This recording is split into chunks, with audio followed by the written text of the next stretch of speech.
28살 직장인 김수정은 결혼 2년 차로 평범한 신혼생활을 보내고 있었다. 남편 이민수는 중견기업에 다니는 성실한 남자였고 둘 사이는 나쁘지 않았다. 하지만 최근 몇 달 동안 뭔가 이상한 기운이 감돌기 시작했다. 민수는 예전과 달리 휴대폰을 뒤집어 놓고 다니기 시작했다. 화면이 켜져도 내용을 볼 수 없게 말이다. 그리고 야근이라는 핑계로 늦게 들어오는 날이 늘어났다. 주말에도 갑자기 급한 일이 생겼다며 외출하는 일이 잦아졌다. 수정은 처음에는 단순히 회사 일이 바쁜 것이라고 생각했다. 그런데 어느 날 대학 때부터 친하게 지내던 친구 박은지가 갑자기 명품 가방을 들고 나타났다. 샤넬 클래식 백이었는데 가격이 500만 원은 좋게 넘는 물건이었다. 수정이 놀라며 물어보자 은지는 수줍게 웃으며 새로 사귄 남친이 사줬다고 했다. 은지는 평소 남자운이 없기로 유명했다. 대학 때부터 연애를 거의 해본 적이 없었고 직장에서도 동료들과 어울리기보다는 혼자 지내는 타입이었다. 그런 은지가 갑자기 명품을 사줄 정도의 남자친구가 생겼다는 게 의외였다. 호기심이 생긴 수정은 은지에게 남자친구에 대해 물어보기 시작했다. 은지는 처음에는 말을 아꼈지만 수정이 계속 추궁하자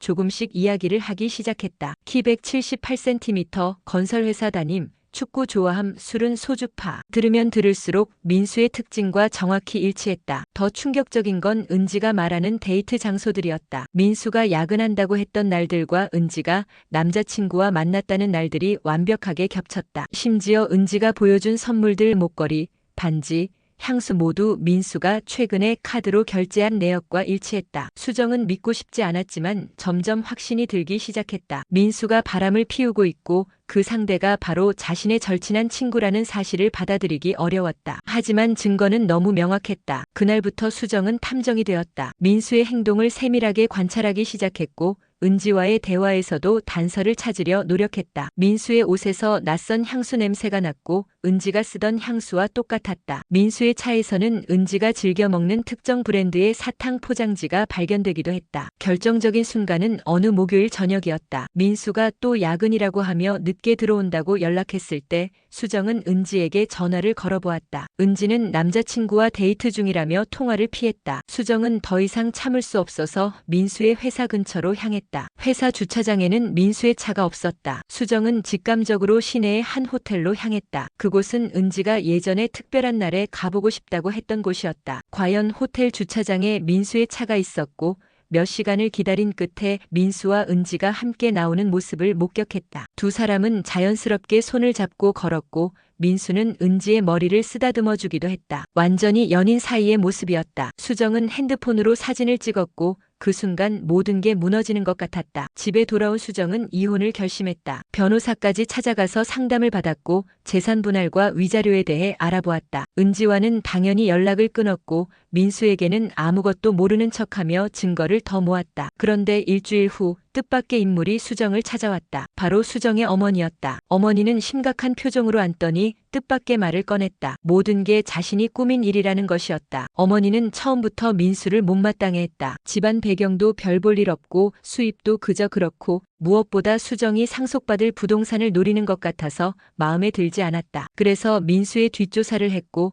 그 과정에서 은지를 이용하기로 계획했다는 것이었다. 어머니는 은지에게 접근해서 상황을 설명했다. 은지는 처음에는 거절했지만 어머니가 제안한 거액의 돈에 흔들렸다. 어머니는 은지에게 민수를 유혹해서 불륜 관계를 만들라고 지시했고 그 대가로 5천만 원을 약속했다. 하지만 여기서 더 큰 반전이 기다리고 있었다. 민수는 이 모든 계략을 처음부터 알고 있었다는 것이었다. 어머니와 은지의 계획을 눈치챈 민수는 오히려 이를 역이용하기로 했다. 은지에게 돈을 주면서 어머니의 계략에 놀아나는 척해달라고 부탁했던 것이다. 민수의 진짜 목적은 무엇이었을까? 바로 수정이 물려받을 예정인 강남의 상가 건물이었다. 그 건물의 시세는 약 50억 원 정도였는데 민수는 이혼 과정에서 재산 분할을 통해 그 일부를 차지하려는 계획이었다. 더 나아가 위자료까지 받을 생각이었다. 민수는 은지와의 만남에서 일부러 수정이 발견할 수 있도록 흔적들을 남겼다. 향수, 사탕 포장지, 심지어 호텔에서 나오는 것까지도 모두 의도적이었다. 수정이 이혼을 먼저 제기하게 만들어서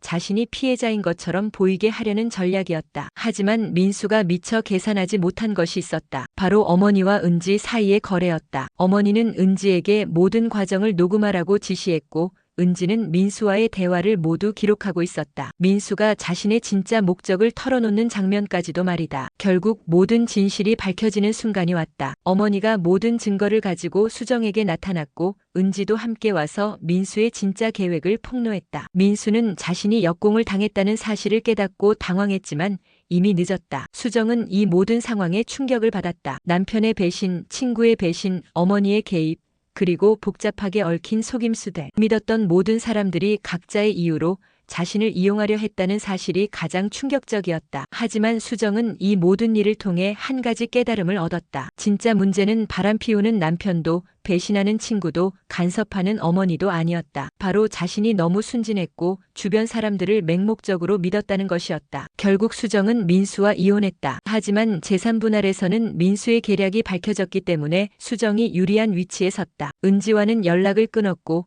어머니와는 한동안 거리를 두기로 했다. 6개월 후 수정은 새로운 삶을 시작했다. 상가 건물 임대 수입으로 경제적 여유가 생겼고 이번 일을 통해 사람을 보는 눈도 생겼다. 가끔 이 모든 일이 꿈이었으면 좋겠다는 생각이 들지만 동시에 이 경험이 자신을 더 강하게 만들어줬다고 생각한다. 민수는 결국 아무것도 얻지 못했고 은지는 어머니로부터 약속받은 돈의 절반도 받지 못했다. 어머니는 딸과의 관계가 소원해진 것을 후회하고 있다. 이 모든 일의 교훈은 명확했다. 사람의 욕심이 얼마나 무서운지, 그리고 진실은 결국 밝혀진다는 것이었다.